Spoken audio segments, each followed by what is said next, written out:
Hilabihan kay ni ka-importante ni nga mensahe. Kini ang pinakahabog kayo nga pinadayag diha sa pahiuli sa Ginoo nga Dios tao nga pagkinabuhi. Hilabihan kayo kahabog ang pahiuli tungod kay kitay nasayod sa pamatigayon sa Dios. Ang pamatigayon sa Dios nga gisgutan sa tuig suon mao ang Dios nga nahimong unod, nahimong tao nagkinabuhi sulod sa 33 ug tunga ka tuig. Niadto sa kamatayon gilubong tulo ka adlaw nabanhaw. Proseso ni sa unang Korinto 15:3 ato ni mabasa diha nga naagyoy kahikayan ng Ginoo nga namatay siya, gilubong siya, nabanhaw. Kini siyang mga kahikayan na mo'y nagdala niya nga mahimo siyang espiritu nga taghatag og kinabuhi.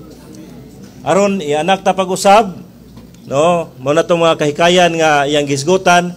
Una, gianak pag-usab, gibag-o ta, gibalaan, gitransforma, gipasama ta hangtod nga gihimaya.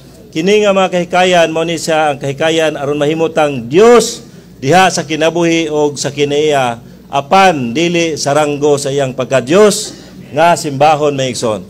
Mao ni siya ang sulod sa pamatigayon sa Dios. Upang utanon taon sa din ang pamatigayon sa Dios. So mao ni siya. Kinalan kay bawo ta gyud motubag ani maigsoon. So sa nalabayng kapanahonan natago ni sa Efeso 3:9 no gipadayag nato ni karon maigsoon ang pinakahabog yun. Mo ni sa pinakahabog nga gipangayo sa iglesia nga lawas ni Kristo ang pagkinabuhi sa Dios tao nga pagkinabuhi maigsoon. Amen. Kung wala pa sa nahikay, wa tay kahimuan, wa tay kapasidad sa pagkinabuhi sa Dios tao nga kinabuhi. Ang Dios tao, ang bagong tao, mo ni siya ang ikaupat nga aspito sa iglesia nga lawas ni Kristo. Kini ang pinakahabog kayo nga pagkinabuhi maigsoon. Kini pod ang tubag sa gisulti sa Ginoo sa Juan 14:20 nga niadtong adlaw nagpasabot sa adlaw sa pagkabanaw nga masayod mo nga naa ako sa akong amahan, niya mo nako og naa ako ninyo. Kini ang pagpuy-anay sa Dios tao, sa Dios og sa tao maigsoon. Pinagi sa espiritu nga nausa dinhi sa atong espiritu, pinagi sa pag-anak pag-usab. So, gamay lang kayo nga kalabot sa pag-isgot ni Brother Charlito. Nag-isgot si Brother Watchmani sa iglesia nga lawas ni Kristo. Ug niadtong panahon na sa tuig 1933, no nga naghisgot siya ani. Labi siya naghisgot kalabot sa iglesia nga lawas ni Kristo. Labi siya gidumtan, di tagagawas ang nasuko niya kundi masig ka magbubuhat. Labi siya nga namulong ani nga iglesia lawas ni Kristo, gikurentina siya. Gihimuhan siya sayop. Nakakita lang sila nga dunay babae dito siyang lawak. Iya tong inahan sa diyang nasakit siya, gilantan siya. Gihimuhimuhan sa istorya. Apan mga igsoon baya ni ang nagbuhat ani may igsoon. Pila ka tuig nga nagantos ang ato igsoon nga wa siya kapangalaga. Unom katuig. Moto sa 1948, no, gibisita ni Brother Lee sa Shanghai. Gipangumusta ato may igsoon nga nagkurentenas ni Watchmani. Kumusta man sa panahon nga inyong gikurentenas ang ato igsoon, naa pa bay agay diha sa inyong sulod. Nawala ang agay nila may igsoon ang hilak ning mga igsoona. May igsoon ang pahiuli sa Ginoo, dili ni pag-angkunay nga naatas pahiuli. Ang pahiuli sa Ginoo pagpahiuli ni sa Dios tao nga pagkinabuhi. Ato na yung pagkinabuhi maigsoon nga si Kristo atong persona. Sa iglesia way problema. Nga naman, si Kristo ang atong kinabuhi. Si Kristo ang atong gidawat. Apan, kumusta man sa atong pagkinabuhi? Si Kristo ba ang atong persona? Kasagaran dili si Kristo atong persona, kundi ang atong kaugalingon. Muna niingos Pablo, dili na ako ang nabuhi, kundi si Kristo ang nabuhi sa sulod nako. Kini ang pagkinabuhi sa habog nga pagkinabuhi sa Dios tao nga pagkinabuhi maigsoon. Bulahan ta karon sa 10,000 ka tuig nga gisirad-an ang Biblia sugod sa 4th century hangtod sa 14th century gisirad-an ang Biblia, walay makabasa o gitawag ni siya og dark ages, ngit-ngit nga panahon kay walay makabasa kung doon na may mubasa, patyon ka. Ang makabasa ni ini katura mga klerigo, katura mga opisyal nga naa sa simbahang Romano Katoliko. Karon, gibuksan ang Biblia, pinagi ni Martin Luther, ni William Tyndales. Sila ang naghubad, si William Tyndales naghubad gikan sa Latin ngadto sa English. Kay gikan sa Griego, ihubad lag Latin, muna maglisod ta og basa ag Latin, di man ta kamao. Nang sila ray makabasa, nga naman mabuang kung mabasa tinuod, mabuang maglisod mi tag sabot sa Biblia Cebuano, samot nag Latin. Karon may igsoon nga nabuksan ang Biblia, makapalit na tag Biblia. Naabay Biblia, matag-usan nato.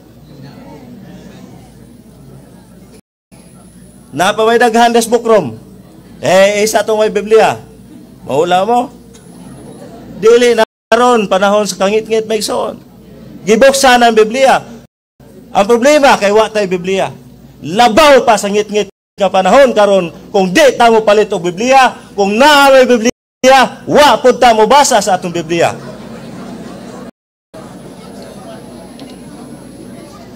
Mana usa ka panahon na tigom dito sa US. Ningos badali.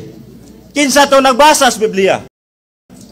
Halos may igsoon ni isa sa tanan, ilang kamot. Pangutana badali, kinsa man to nagkaon sa Biblia? Naginahinay, nag-ok-ok, ilang kamot.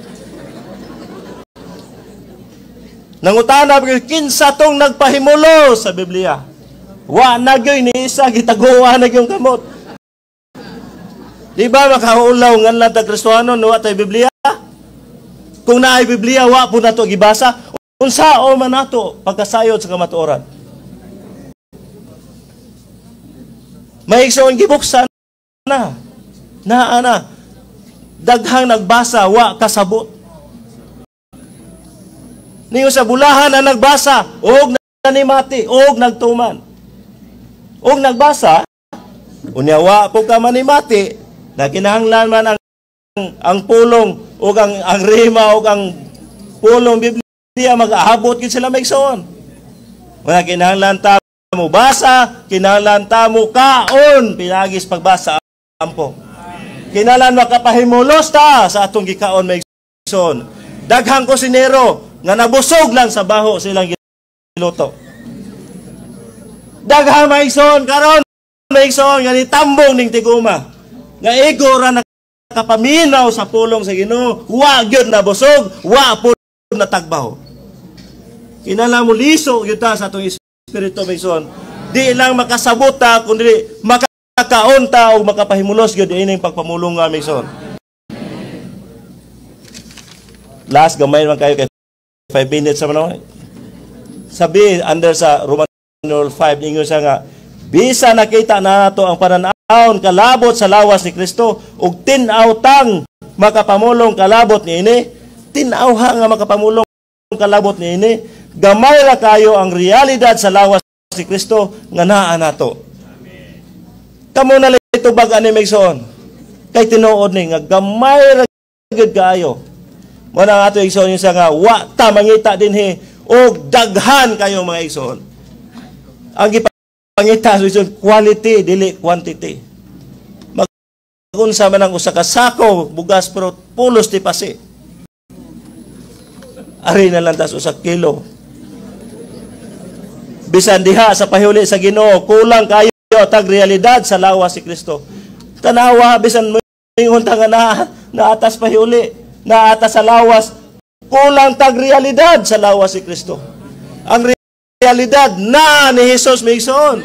Nakita logo nga in Christ, gawas ni Kristo, gawas sa Espiritu, wala ka sa lawas si Kristo. Kaya ang lawas si Kristo tiha ra gyud sa Espiritu nimo maamguhan. Kung wala ka sa Espiritu ito, wala gani kanin tiguma. Ganon. Asa ka dapit ay mong unang-una. Apan ang unang-una, gipatumong sa Espiritu, kinabuhi o kalinaw. Amen. Praise the Lord! Kinang muliso, yun ta diha sa itong nasagol nga Espiritu. Kay diha ra sa sagol nga Espiritu, makakinabuhi ta di lang sa lawas ni Kristo, kundi sa usang bagong tao nga pinakahabog kayong gipangayo ni Kristo karon panahon na nga mapalugwa gyud ang mga Dios tao maigsoon. Mga Dios tao maigsoon. Amen. Hinaya mo himen. Amen. Malipay kita nga mga Dios tao ta maigsoon. Kaya mga Dios tao ray mo pildi sa kaaway sa Dios. Kung dili mapalugwa ang mga Dios tao karon, walay mga mananaog. Kung walay mga mananaog, dili pa makabalik ang atong Ginoo. Kung dili ta mahimong mananaog, kitay hinungdan nganong madugay o balik ang atong Ginoo. Kinahanglan mo ang buta, Ginoo, balik na. Praise the Lord.